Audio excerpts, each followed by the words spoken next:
Assalamualaikum dan salam sejahtera keluarga Malaysia. Berita pagi Sarawak edisi Rabu 18 Mei bersama saya Lydia Yusrina Abdul Ilyas. Kita mulakan berita dengan perkembangan ini. Sarawak akan terus meneroka idea baru untuk pembangunan masa depannya ke arah 2030. Yang di-Pertuan Negeri Tupahin Sri Abdul Taib Mahmud gembira kerana Premier Sarawak Datuk Patinggi Tan Sri Abang Johari Tun Openg telah memperkenalkan inisiatif berpandangan jauh untuk mengubah ekonomi kita. Tun Pehin Sri Taib bangga Sarawak berada di barisan hadapan dalam pembangunan ekonomi hidrogen di Asia Tenggara. Menurutnya, ekonomi hidrogen akan menjadi penyumbang besar kepada kesejahteraan ekonomi Sarawak apabila negeri ini telah mengurangkan kebergantungan kepada industri tradisional. Sarawak katanya akan mencipta sumber pendapatan baharu untuk mengurangkan kebergantungan terhadap sumber asli dan bahan api fosil yang semakin berkurangan.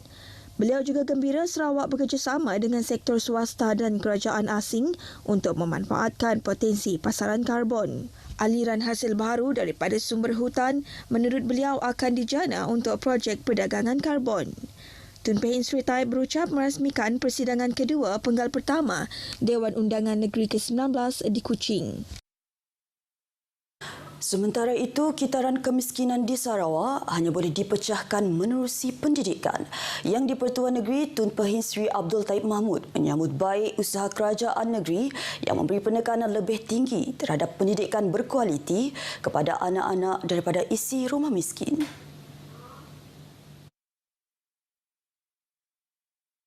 Penggal pertama Dewan Undangan Negeri DUN Sarawak ke-19, Tun Pehin Sri Abdul Taib memberitahu dengan mendapat akses kepada pendidikan berkualiti, generasi muda akan berdaya saing dan dapat melibatkan diri dalam aktiviti yang produktif dan berpendapatan tinggi. Ini termasuk penubuhan 5 sekolah antarabangsa untuk kanak-kanak cemerlang daripada keluarga B40, terutamanya dari luar bandar. Katanya ini akan memberi peluang kepada kanak-kanak dari keluarga kurang berkemampuan untuk menikmati pendidikan berkualiti bertaraf antarabangsa untuk masa depan yang lebih baik. Dalam pada itu, Yang di-Pertuan Negeri Tupahin Sri Abdul Taib Mahmud berharap Kerajaan Persekutuan akan terus memberi perhatian khusus terhadap pembangunan di Sarawak, terutama dalam bidang ekonomi dan pembangunan infrastruktur. Beliau juga yakin pembangunan sosio-ekonomi Sarawak mampu dikembangkan setara dengan pembangunan di Semenanjung. Jelas Tun Pehin Sri Taib, Sarawak tidak akan ketinggalan dalam arus pembangunan sejajar dengan semangat keluarga Malaysia yang mementingkan kemakmuran negeri dan kesejahteraan rakyat Sarawak. Justru beliau yakin kepimpinan Sarawak akan sentiasa berusaha mengekalkan hubungan yang baik dengan Kerajaan Persekutuan. Beliau turut bersyukur atas pindaan rang undang-undang perlembagaan berkaitan isu Perjanjian Malaysia 1963 MA63 yang telah diluluskan oleh Dewan Rakyat pada Disember tahun lepas. Ini akan mengukuhkan lagi kedudukan Sarawak dalam Persekutuan Malaysia dan membuktikan semangat kesatuan dalam keluarga Malaysia yang telah wujud.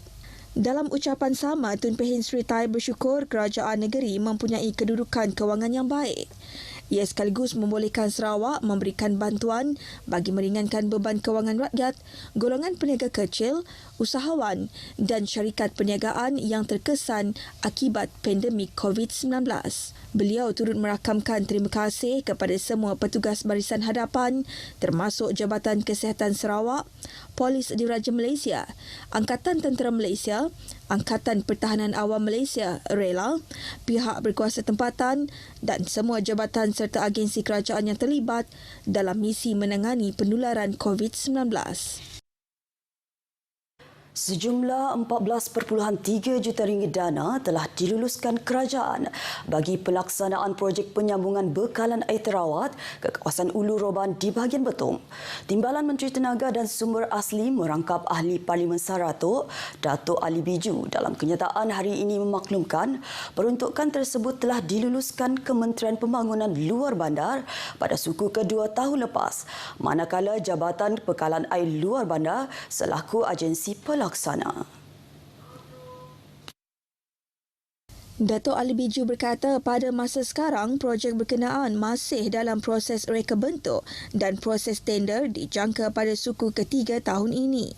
Beliau menjangkakan pembinaan projek itu dijangka pada penghujung tahun ini atau awal tahun depan. Jelasnya antara komponen atau skop kerja projek termasuklah pemasangan paip sepanjang 14 km, pembinaan takungan air dan sebuah stesen pam penggala air. Ia akan memberi manfaat kepada penduduk dari 6 buah rumah panjang di kawasan Ulu Roban.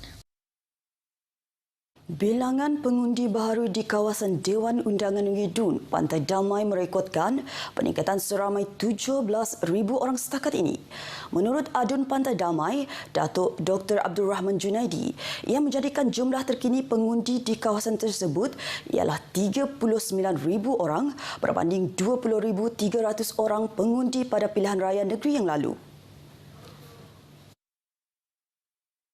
Datuk Dr. Abdul Rahman yang juga Naib Presiden Parti Pesaka Bumi Putra Bersatu PBB memaklumkan statistik tersebut telah diterima daripada Suruhanjaya Pilihan Raya Malaysia SPR baru-baru ini berikutan pelaksanaan pendaftaran automatik untuk undi 18. Namun 58% daripada 17,000 orang pengundi baharu yang berdaftar adalah terdiri daripada golongan berumur 18 hingga 39 tahun. Setakat statistik kita yang terkini, kawasan Dun Pantai Damai mempunyai lebih sedikit daripada 20,000. Dalam pilihan raya negeri yang berlalu, bilangan pengundi kita adalah 20,300 lebih. Namun demikian, apabila pendaftaran wajib undi 18 ini, peningkatan kita meningkat kepada 37,000. Maknanya kita ada 17,000 pengundi tambahan. Namun demikian, yang 17,000 itu bukan semata-mata yang berusia 18 tahun hingga 19 tahun hingga ke 20 tahun. Tapi mereka, yang majoriti mereka adalah daripada umur 21 tahun hingga 39 tahun. Dengan kata lain, masih ramai lagi mereka-mereka yang dahulunya sepatutnya berdaftar 21 tahun tapi mereka tidak berbuat demikian. Justru Pusat Khidmat PBB Cawangan Pantai Damai berhasrat melaksana beberapa program untuk mendekati golongan pengundi baharu menjelang pilihan raya umum ke-15 akan datang. Beliau berkata demikian semasa merasmikan Majlis Ramah Tamah Pusat Khidmat PBB Cawangan Pantai Damai di Kuching. Rumah terbuka Aidilfitri dan Pegawai Daya yang berlangsung di Mukah mendapat sambutan meriah daripada penduduk setempat. Majlis tersebut yang dianjurkan Timbalan Menteri Hal Ehwal Sabah dan Sarawak, Datuk Hanifah Hajar Taib, bermula seawal 9 pagi sehingga 2 petang.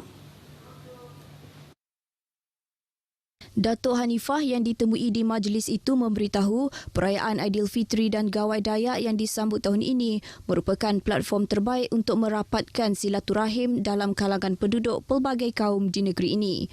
Ujar beliau, wujudnya perkahwinan campur dalam kalangan penduduk pelbagai kaum telah menyebabkan asimilasi kaum termasuk dari sudut penyediaan juadah makanannya.